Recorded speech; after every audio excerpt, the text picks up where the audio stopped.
नमस्कार, मी वृषाली पाटील आजची बातमध्ये आपलं स्वागत करते। बातमी आहे मलिकांनी अजितदादांना सोबत घेतलेल्या भेटीची। उपमुख्यमंत्री अजित पवारांनी नवाब मलिकांची देवगिरी बंगल्यावर भेट घेतली। या दोघांमध्ये तासभर चर्चाही झाली। अजित पवार गट सत्तेत असूनही मतदारसंघात कामं होत नसल्याची नाराजी मलिकांनी व्यक्त केल्याची सूत्रांची माहिती आहे आणि त्यामुळे नवाब मलिक अजित पवार गटात आहेत का असा प्रश्न उपस्थित होतोय। त्यामुळे सारांच्याच भुवया उंचावल्या। नुकत्याच झालेल्या हिवाळी अधिवेशनात मलिक सत्ताधारी बाकावर बसलेले दिसून आले होते। नवाब मलिक आणि अजित पवारांमध्ये देवगिरी बंगल्यावर तासभर चर्चा। अजित पवार गट सत्तेत असूनही मतदारसंघातील कामं होत नसल्यानं मलिकांची नाराजी।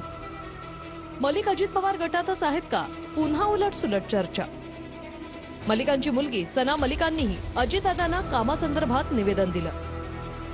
अजितदादा आणि मलिकांच्या भेटी दरम्यान तटकरेही देवगिरी बंगल्यावर होते। नुकत्याच झालेल्या हिवाळी अधिवेशनात मलिक सत्ताधारी बाकावर बसलेले दिसून आले होते। फडणवीसांनी मलिकांना सोबत न घेण्याचं पत्र अजित पवारांना लिहिलं होतं।